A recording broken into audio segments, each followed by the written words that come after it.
সমাগত পঞ্চায়ত নিৰ্বাচন আৰু পঞ্চায়ত নিৰ্বাচনৰ আগমুহূৰ্তত অৰুণোদয় ফৰ্ম দিয়া নামত বিজেপি নেতাকৰ্মীসকলে যি ৰাজনীতি কৰিলে, এই ৰাজনীতিক আমি তীব্ৰ বিৰোধিতা কৰিছোঁ। আপোনালোকে জানে যে অৰুণোদয় ফৰ্ম দিয়া বুলি কৈ বিজেপি দলে যি ধৰণে সভা সমিতি কৰিলে, মহিলাসকলক ইনকম চাৰ্টিফিকেটৰ পৰা ধৰি গাঁওবুঢ়া চাৰ্টিফিকেটলৈকে যি ধৰণে দৰুৱা মেলোৱা কৰিলে বা যি ধৰণে দৰুৱাই থাকিলে, যি ধৰণে নিজৰ সাঁচতীয়া ধন খৰচ কৰালে, এই কথাবোৰ আমি তীব্ৰ বিৰোধিতা কৰিছোঁ। আৰু আমি ক'ব খুজিছোঁ যে বিজেপি দলৰ নেতাকৰ্মীসকলে যিসমূহ জেৰক্স কৰা ফৰ্ম আপোনালোকক দি আছিল, এই ফৰ্মবোৰ সম্পূৰ্ণ মিছা। তেখেতলোকে আপোনালোকক বিভ্ৰান্তি কৰিবৰ কাৰণে অৰুণোদয়ৰ নামত তেখেতলোকে ৰাজনীতি কৰিছে। আৰু আমি শুনিবলৈ পাইছোঁ যে বহু মহিলাক কোৱা হৈছে আপোনালোকে বিজেপিক ভোট দিব লাগিব, তেতিয়াহ'লে অৰুণোদয় পাব। এই সকলো কথাবোৰ মিছা আৰু প্ৰলোভনযুক্ত। গতিকে আপোনালোকক আমি আহ্বান জনাইছোঁ, আমি অসমৰ মহিলাসকলক আহ্বান জনাইছোঁ যে বিজেপিয়ে সমাগত পঞ্চায়ত নিৰ্বাচনৰ আগমুহূৰ্তত অৰুণোদয়ক লৈ যি ৰাজনীতি কৰিলে, বিজেপিক ভোট দিলেই যে অৰুণোদয় পাব, এই কথাটো সম্পূৰ্ণৰূপে মিছা। অসমৰ মুখ্যমন্ত্ৰী ডাঙৰীয়াই যি সময়ত ৰেচন কাৰ্ড থাকিলেই অৰুণোদয় পাব বুলি কৈছে, যাৰ ৰেচন কাৰ্ড আছে তেওঁ অৰুণোদয়ৰ বাবে আবেদন কৰিব পাৰিব বুলি কৈছে, সেই সময়ত পঞ্চায়ত নিৰ্বাচনৰ আগমুহূৰ্তত বিজেপি দলৰ নেতাকৰ্মীসকলে অৰুণোদয়ক লৈ যি ৰাজনীতি কৰিছে, এয়া দুৰ্ভাগ্যজনক আৰু গৰিহণাযোগ্য। আমি অসমৰ মহিলাসকলক আহ্বান জনাইছোঁ, এইবাৰ পঞ্চায়ত নিৰ্বাচনত আপোনালোকে অৰুণোদয় আঁচনিক লৈ বা ৰেচন কাৰ্ডক লৈ আপোনালোকে কেতিয়াও ভুল নাযাব। যাৰ অৰুণোদয়ৰ প্ৰতি যি যোগ্য, তেওঁ অৰুণোদয় পাবই। যাৰ ৰেচন কাৰ্ড আছে তেওঁ অৰুণোদয় পাবই। এয়া মুখ্যমন্ত্ৰী ডাঙৰীয়াই ঘোষণা কৰিছে আৰু বিধানসভাত এই সন্দৰ্ভত প্ৰস্তাৱ লোৱা হৈছে।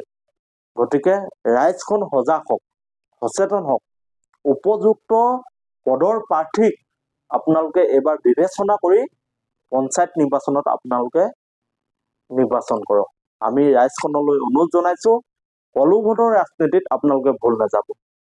আমি দেখিবলৈ পাইছোঁ যে আমাৰ ঘৰৰ ওচৰৰ নামঘৰটো জৰাজীৰ্ণ অৱস্থা, আৰু জৰাজীৰ্ণ অৱস্থাত থকা আমাৰ নামঘৰটো এতিয়া নিৰ্বাচনৰ আগমুহূৰ্তত তেখেতলোকে বনাই দিম বুলি বিভিন্ন প্ৰতিশ্ৰুতি লৈ গৈছে।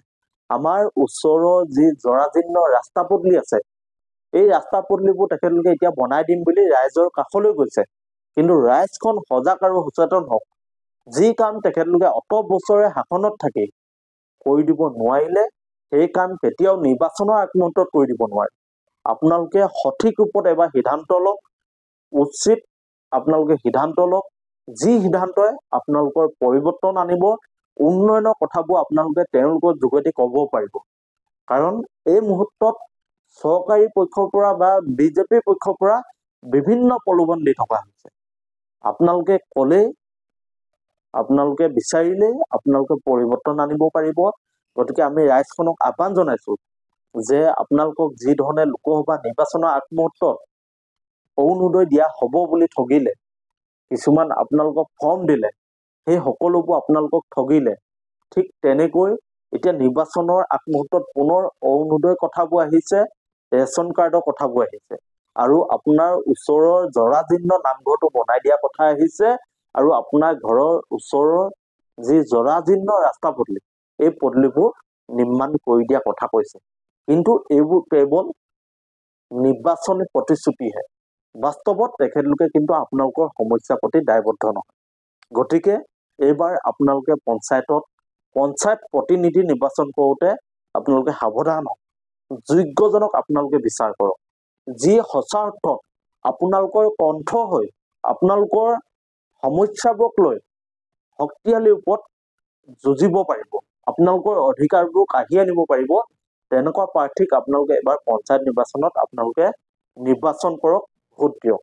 আমি ৰাইজলৈ আহ্বান জনাইছোঁ, আমি সকলোকে বিচাৰ বিশ্লেষণ কৰিবৰ কাৰণে অনুৰোধ জনাইছোঁ, কেতিয়াও আপোনালোকে প্ৰলোভনৰ ৰাজনীতিত ভুল নাযাব। প্ৰলোভন পূৰ্বতো দিছে, এতিয়াও দি আছে।